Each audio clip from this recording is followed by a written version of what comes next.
Da li je Aleksandar Vučić najavio pokret za opstanak Srbije zato što je ugrožen svetski mir? Da li zato da bi podelio odgovornost za bolne odluke koje predstoje ili da bi učvrstio sopstvenu poziciju? Na ova i druga pitanja u Fonetovom serijalu Kvaka 23 odgovara Filip Balunović iz Instituta za filozofiju i društvenu teoriju. Dobar dan i hvala što ste se odazvali. Dobar dan, hvala vam na pozivu. Pre nego što krenemo ovaj razgovor, predlažem da pogledamo uvodni prilog, to je tradicija. Da imamo na početku tematski prilog urednice Foneta Tamare Skroza u kojem o ovim temama govore sociolog kulture Ratko Božojević i profesor Filološkog fakulteta Milo Lompar. Najnovija ideja predsednika Srbije plasirana iz Njujorka glasi: formiranje velikog državotvornog i nacionalnog pokreta za opstanak i napredak Srbije. Jasno je sve izuzev osnovnog. Kakav sad opstanak kad nam je navodno krenulo dobro i kakav napredak kad smo navodno u punoj brzini.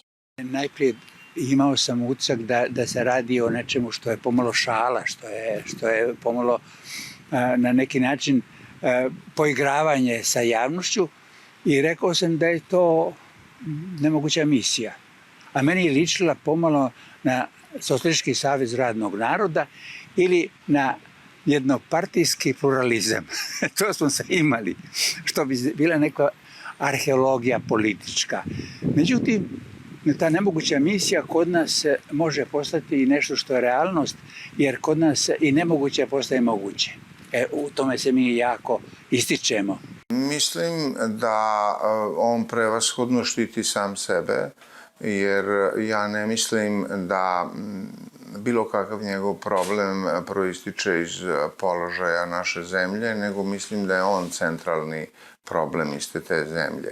Kada vi uzmete i sve poluge vlasti na neki način vežete za jednu tačku, pa čak i za jednog čoveka, vi ste onda prirodno u krizi, jer sav pritisak stranih činilaca ide upravo na tu jednu tačku. Sad on smišlja jednu novu poziciju privida, jer tu nema organskog pravljenja tog zajedništva kod ovolike i ovakve podele, jer je on podelu napravio.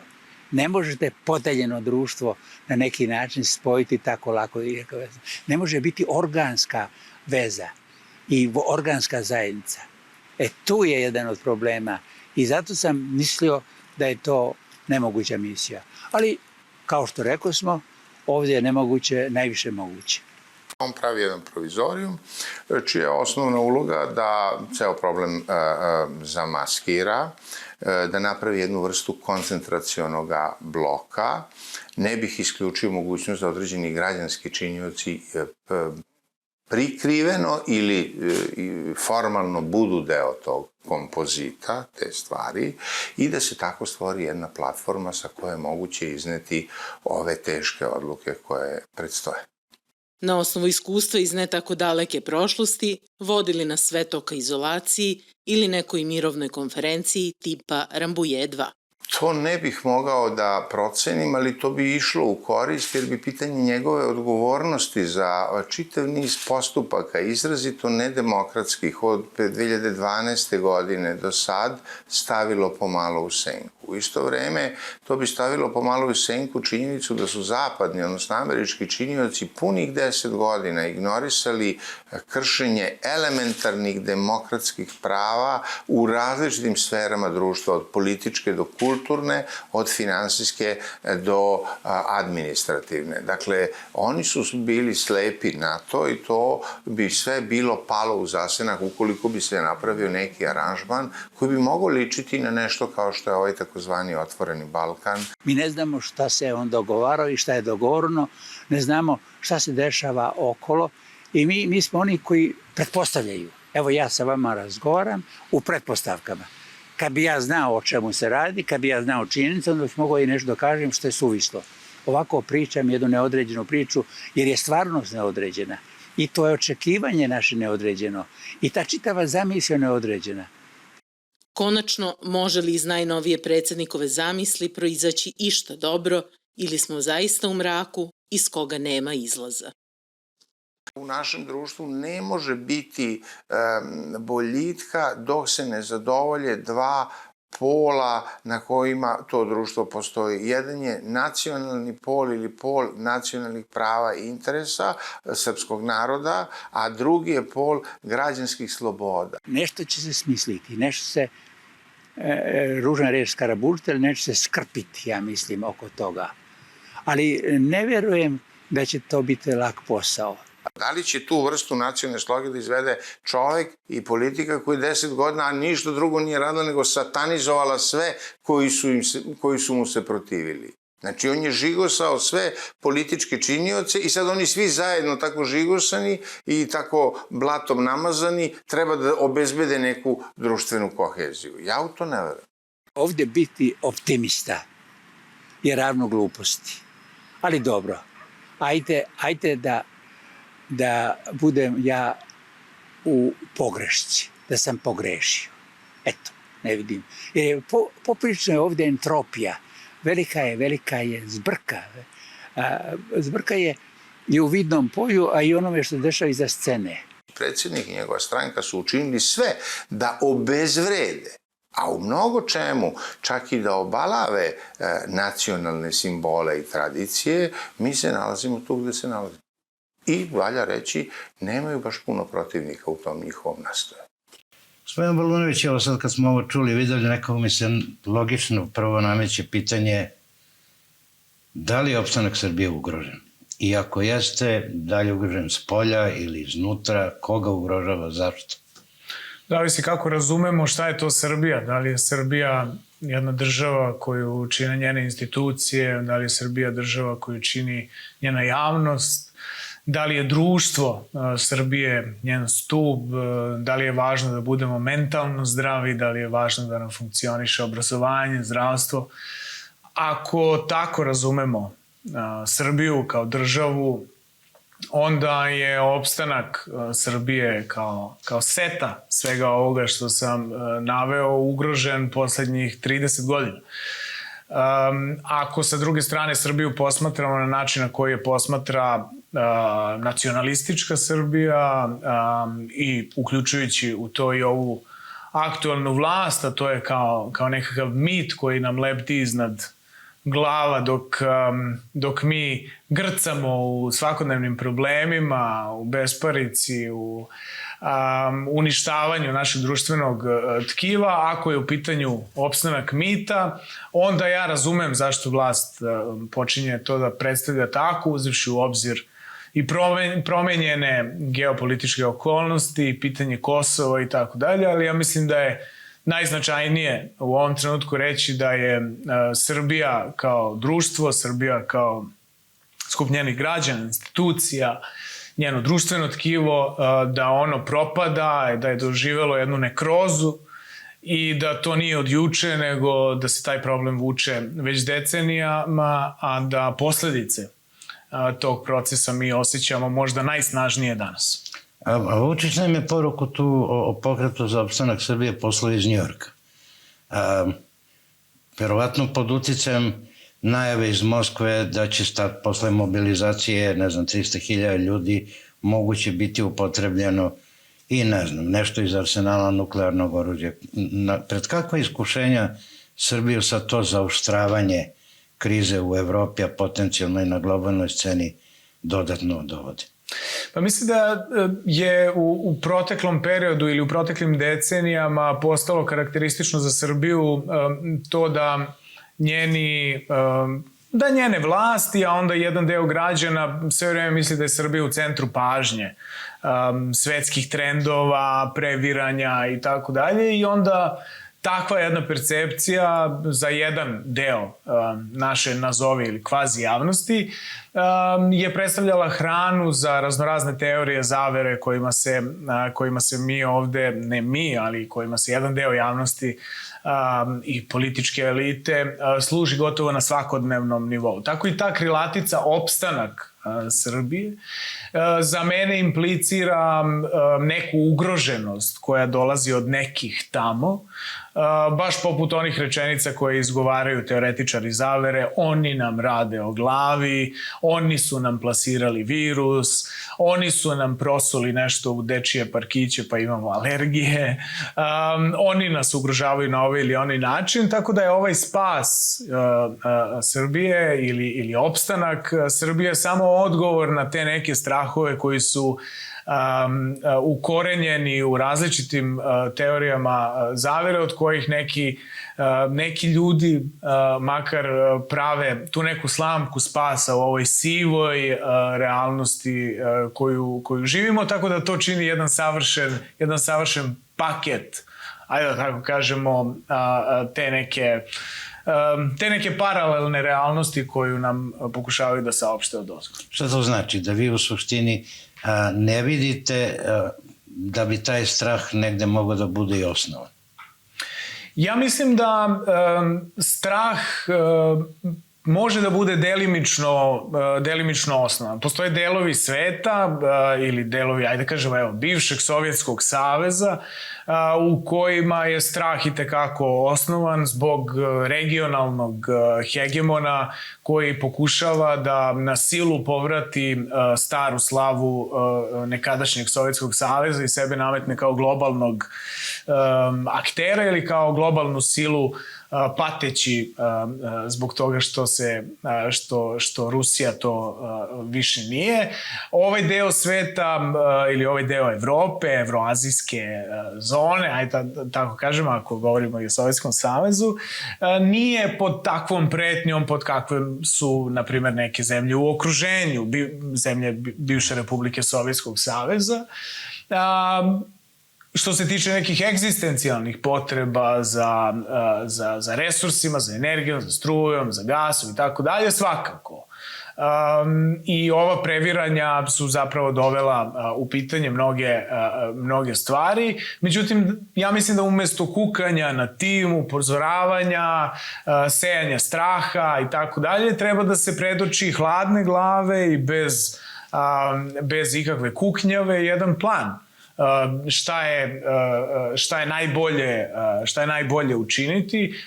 Rukovodstvo svake zemlje, pa i ove, je izabrano na to mesto da bi rešavalo probleme građana. Niko nije tu po ušima ni predsjednika države, niti bilo koga od državnih funkcionera da zauzmu te pozicije i da logično snosi najveću odgovornost za ono što se dešava u našoj zemlji, tako da ajde da kažemo, iz pozicije poslodavca, a mi smo poslodavci našoj vladi i našem čitavom političkom vrhu, nas uopšte ne bi trebalo da zanima kako će naši zaposleni, odnosno funkcioneri državni da obavljaju svoj posao. Mi bi samo trebalo da kažemo da ih mi plaćamo i da od njih očekujemo da obavljaju svoj posao najbolje moguće i da ukoliko oni za to nisu sposobni, ukoliko će plakati, kukati, sejati strah, da je onda možda vreme da ih zamenimo nekim drugim ljudima.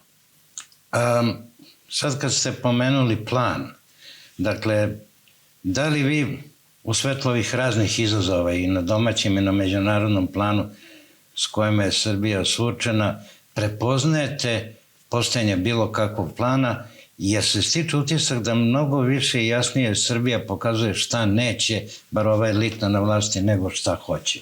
Da li je vama jasno šta nazovi elita, vlast, šta ona uopšte hoće? Šta hoće kad je Evropska unija u pitanju, šta hoće kad je Rusija u pitanju, šta hoće kad je Kosovo u pitanju, šta hoće kad je vladavina prava u pitanju, kad su ljudska prava u pitanju, kad su slobode u pitanju?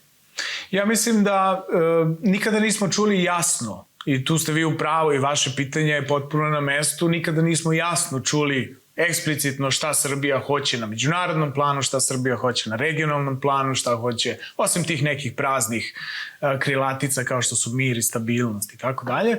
Ali mislim da je to simptom prirode vladavine ove vlasti, a ta priroda jeste jedna magla u kojoj se vlast najbolje snalazi. Mislim da je svaki eksplicitniji izražaj toga šta mi hoćemo iz percepcije vlasti, ja verujem, predstavlja i šansu i opasnost. Oni pokušavaju da igraju na sve karte, na svim poljima, misleći da tako mogu doveka, ali ne doveka što se tiče opstanka društva, države i tako dalje, nego što se tiče opstanka njih na vlasti. Na međunarodnom planu Srbija, ajde, da počnemo od pitanja Kosova, za razliku od kosovske strane, i to smo mogli mnogo puta u javnosti da čujemo od raznoraznih ljudi koji su o tome govorili, nikada nije eksplicitno rekla, za razliku od kosovske strane, Srbija nikada nije eksplicitno rekla šta ona želi.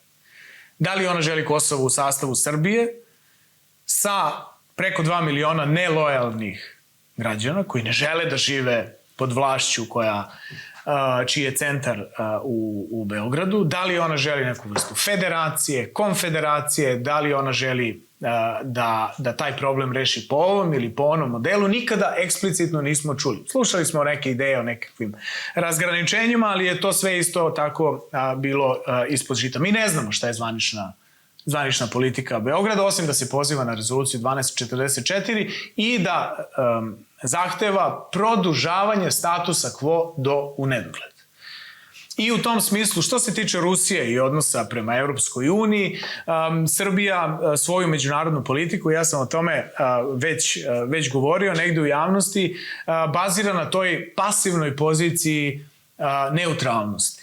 Za razliku od nekih prošlih vremena, na primjer jugoslovenske spoljne politike, koja je svoju nesvrstanost bazirala na svojoj proaktivnoj spoljnoj politici. Dakle, imamo sa jedne strane aktivnu nesvrstanost i sa druge strane pasivnu neutralnost.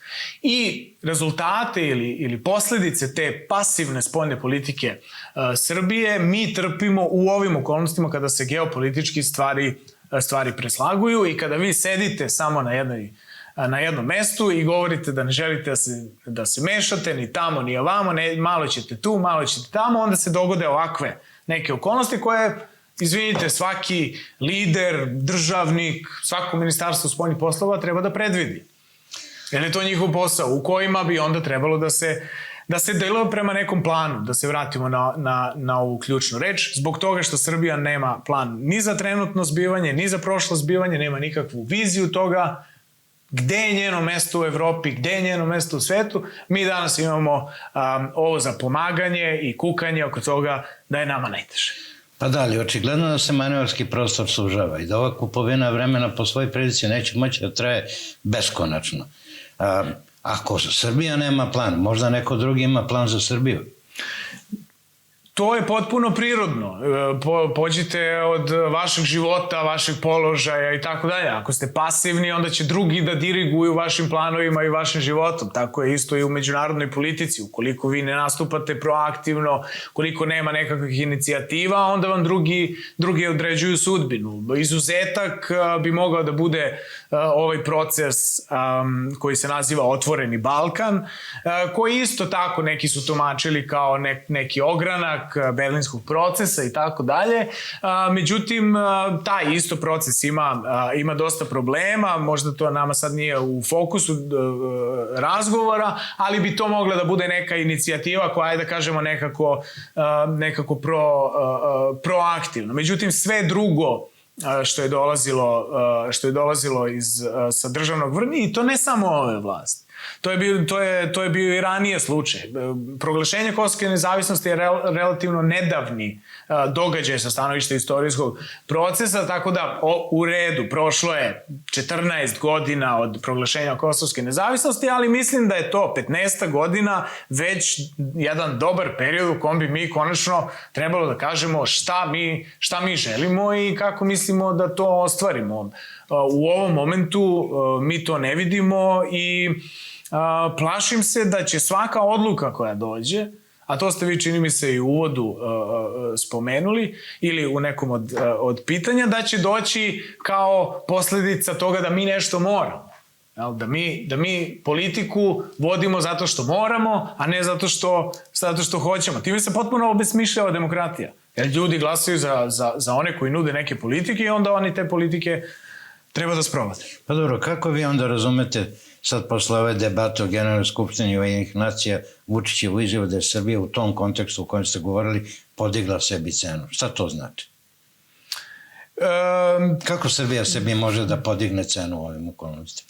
Pa ne znam šta znači podizanje cene, jel? To znači da je Srbija na prodaje, jel? Pa onda ako je bila niža cena, nismo se prodali za nisku cenu, a ćemo sada da se prodamo za neku višu cenu,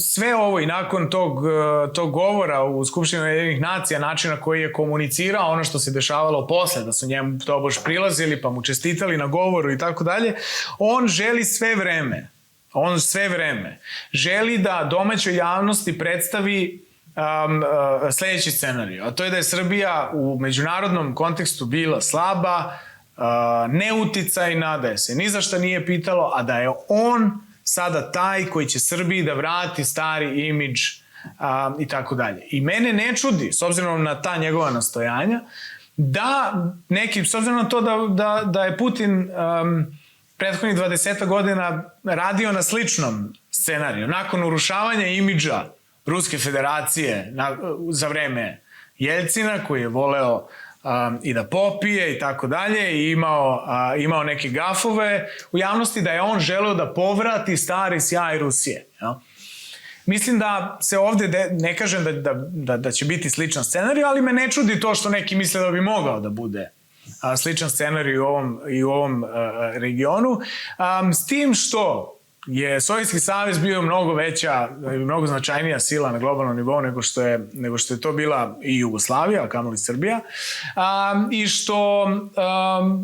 i što Srbija zapravo nema nikakvih kapaciteta da povrati ni blizu stari sjaj u međunarodnim odnosima kako je imala Jugoslavija, i plašim se da je sve ovo šarada za domaću upotrebu kao i sve drugo što čini ova vlast. Jedna od ključnih stvari koje je Vučić pomenuo u Njujorku je to da on uporno raznim svojim stranim sagovornicima postavlja pitanje da mu objasne kakva je razlika između teritorijalnog suvereniteta i integriteta Ukrajine i teritorijalnog integriteta i suvereniteta Srbije. Da li vi možda imate neko objašnjenje za ovu njegovu dilemu? Kad samo niko na to pitanje nije odgovorio. Razlika između ta dva je pre svega u tome što se na kosovsko pitanje ovakvim ili onakvim manevrima gleda između ostalog i kao na pitanje nastavka ratova u bivšoj Jugoslaviji i disolucije jedne federalne države. Isto tako, situacija na Kosovu u drugoj polovini 90. godina, ono što je dovelo do te 99.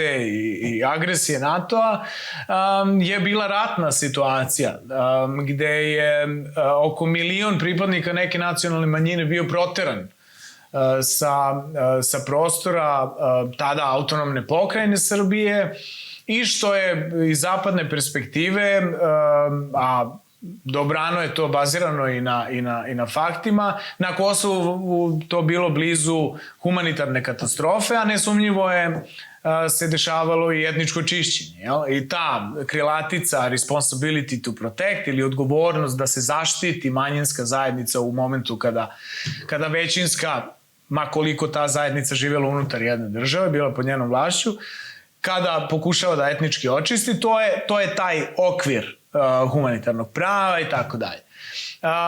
Ukrajina je jedna situacija koja je složenija, koja je složena isto tako kao i Kosovo. Da bismo ušli u to trebalo bi nam još 2-3 ovakva razgovora, ali je ovo bila, dakle imate dve suverene zemlje, Ukrajinu i Rusiju, i Rusija pokušava da ostvari neke dobitke. Taj rat traje već 8 godina, mogu da se povlače neke paralele, ali mislim da principi međunarodnog prava pate pred naletima onih moćnih. I to zna i Vučić, to znaju svi. Tako da povlačenje nekih paralela, insistiranje na nekim principima malo znači u igrama moći. Na kraju vi treba da budete moćniji od nekog drugog da biste nešto ostvarili. I to je to. Pa sad kad pominjamo tu priču, nekako mi je logično, priča se već mesecima, pa različitim intenzitetom, ali čini mi se da se ponovo pojačava taj zahtev da Srbija uvede sankcije Rusiji.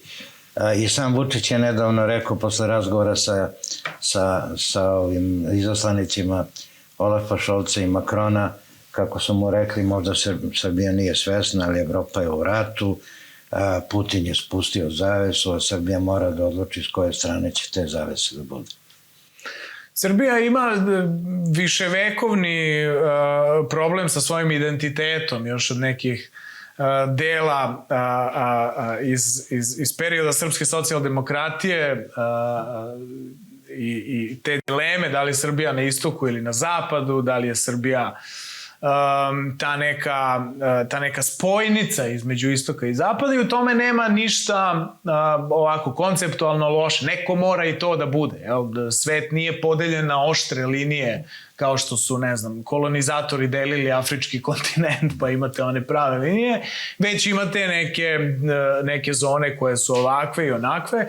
I što se mene tiče, ja ne bih imao nikakav problem da Srbija ima taj neki položaj između. Ali da se vratim na ovu spoljnu politiku i aktivno i pasivno delovanje, da bi Srbija imala poziciju između, ona je morala da radi na tom imidžu. I da svi znaju, uključujući i ljude u Srbiji, koja je pozicija Srbije u Evropi, koja je pozicija Srbije u svetu, koja je pozicija Srbije u mirovnim uslovima, koja je pozicija Srbije u ovakvim nekim uslovima. Ad hoc rešenje i svakog dana menjanje ploče, to doprinosi ovom haosu koji danas vlada u srpskom javnom mnenju, da ovi navijaju za ove, ovi za one druge. Tako da mislim da je prekasno da Srbija sada prodaje priču da ona može da bude nekakav sui generis državni entitet na evropskom tlu koji sada može čak i da koristi Evropi ili da koristi i Rusiji i Evropi. I plašim se da će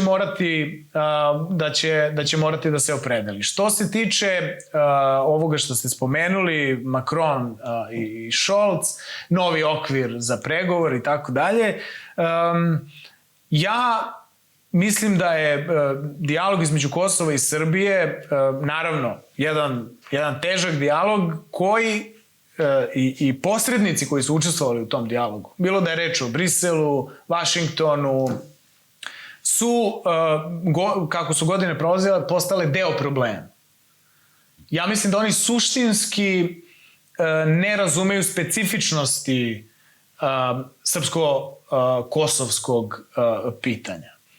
I mislim da bi čak, ako pretpostavimo da je nemoguće da obezbedimo direktan dijalog između predstavnika kosovskih vlasti i predstavnika vlasti u Srbiji, mislim da bi čak kao medijatore tog razgovora bilo dobro odabrati nekog ko za početak razume problematiku.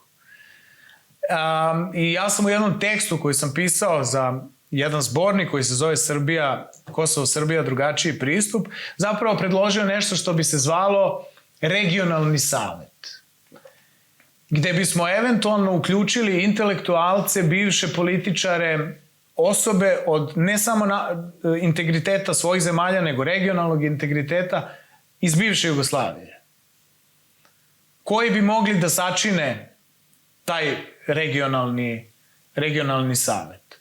Zašto, na primer, osobe poput, i ovim rizikujem da se neko sa mnom ne složi, zato što je ovaj predlog vrlo direktan, on sigurno ima i neke mane, ali je makar pomeranje s mesta. Zašto ne bi osobe poput Stipe Mesića, Sonje Lokar, zašto ne i nekih novih, zašto ne osobe poput Dritana Abazovića? Zašto ne osobe koje su već se pokazale, šta god ja mislim o njihovoj unutrašnjoj, ekonomskoj i tako dalje politici, sposobne da reše neke međunarodne probleme kao što je Zoran Zaev? Zašto ne bismo napravili jedan regionalni savet koji razume što iz jugoslovenskog perioda, zbog tog iskustva, što zbog toga što žive u aktualnom trenutku, pokušali da izvrše medijaciju u pregovorima između Srbije i Kosova. Time bismo, ako ništa, makar otklonili ovo da evropski posrednici, da ne govorim o američkim posrednicima koji su navikli da stvari u međunarodnoj areni rešavaju onako preko kolena, što bi se rekli, makar bismo otklonili taj deo problema. Da medijatori razumeju o čemu se radi. Pa da, ali svojevremeno se pokazalo u raznim kritičnim i kriznim i ratnim situacijama proteklih 15, 20, 30 godina da zapravo dok se ne napravi neka međunarodna konferencija nekog raspleta nema. Koliko god on se posle pokazao kao nesavršen i ostavi za sebe razne komplikacije. Da li sad, pošto su u format, koliko smo čuli, ušli i Turska, i Nemačka, i Francuska, i Brisel, i Washington, da li stvari, za razliku od regionalnog saveta, idu u pravcu neke nove međunarodne konferencije, nekog novog Rambuja, gdje će Srbija sa svakom novom etapom dobijati sve nepovoljnije predloge na stolu.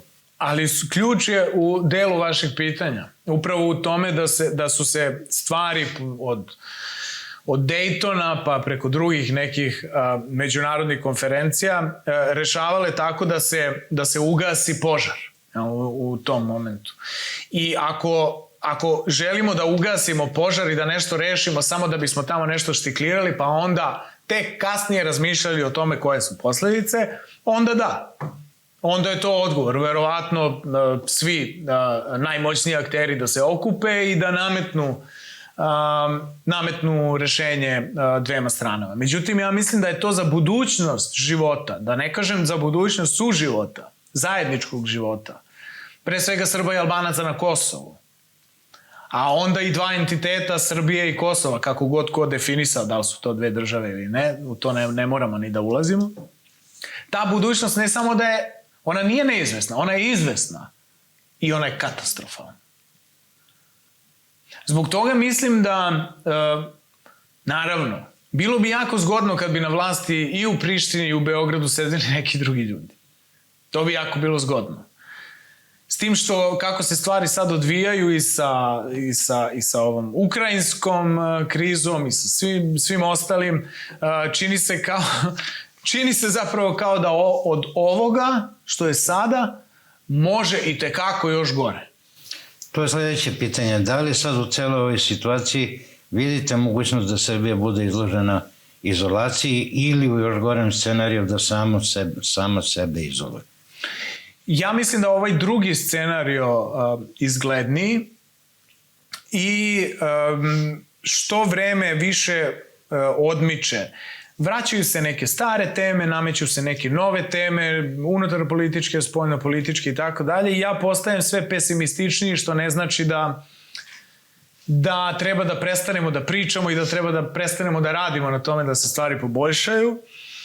Ali ona stara krilatica o pesimizmu intelekta i optimizmu volje je ovde na snazi i pesimizam intelekta meni nalaže da kažem da mislim da Srbiji nema spasa. Ja mislim da se u ovoj zemlji u narednih 50 godina ništa značajno neće promeniti. Pa dobro, ali sve... I mislim da i sa eventualnim odlaskom ove vlasti stvari mogu kozmetički da se promene na ovu ili na onu stranu. Kad kažem na ovu ili na onu stranu, tu mislim na progresivnu ili reaktivnu stranu. Vidimo šta se dešava sa nekim desnim ovde, što parlamentarnim, što vanparlamentarnim organizacijama. I mislim da treba da se naviknemo na to da će u Srbiji biti jako loše. Da li će biti gore od ovoga ili možda malo bolje od ovoga, nije sve jedno, ok, možda možemo da se borimo da bude malo bolje, ali značajnije bolje neće biti. A zar ne mislite sve i kad bi hteli da se pomirimo s tim i da aktivno i dalje radimo na tome da nam nema spasa, da nam opet s druge strane neko drugi ne bi dozvolio da baš potpuno sami sebe upropastimo. Ne zbog nas, nego zbog njihovih interesa. Tu ste potpuno u pravu i to je dodatna jedna tragična dimenzija. u kojoj bi valjda normalno trebalo da bude da ljudi koji žive ovde rade na tome da ne propadnemo skroz zbog toga što mi živimo tu i što ne želimo baš da smo na potpunom dnu. Jel? I tragedija bi bila još veća ovako, da mi ne propadamo samo zato što neko drugi nema interesa da mi propadnemo, a nama je sve jedno. I znate šta me obeshrabruje intelektualno, a ne po pitanju volje? To što svaki put kada se baci nekakva koska srpskoj javnosti, bilo od strane njene vlasti, bilo od strane nekakvog, ne znam, Bećkovića ili nekog iz ovog dela konzervativne srpske intelektualne elite, bilo s polja, mi se po pravilu i bez izuzetka pecamo na te koske. Ništa ne učimo iz grešaka. Znate zašto? Zato što svoje akte iz prošlosti apsolutno ne percipiramo kao greške. Postoji nešto u jednoj rečenici što bi moglo da vas ohrabri? Postoji. Moglo bi da me ohrabri to da jako veliki broj ljudi od kojih ja neke lično poznajem, neke posredno, a verujem i vi, počnu javno da govore i da ne odustaju. Ima neke nade i u neodustajanju uprkos potpuno crnim prognozama koje možda iznosimo. Gospodin Valunović, hvala vam najlepše. Bio je jedan zanimljiv i provokativan razgovor. Hvala vam. Dakle, gledali ste Kvaku 23 sa gospodinom Balunovićem. Sljedeći gost vas čeka u sljedeću nedelju. Hvala najlepše.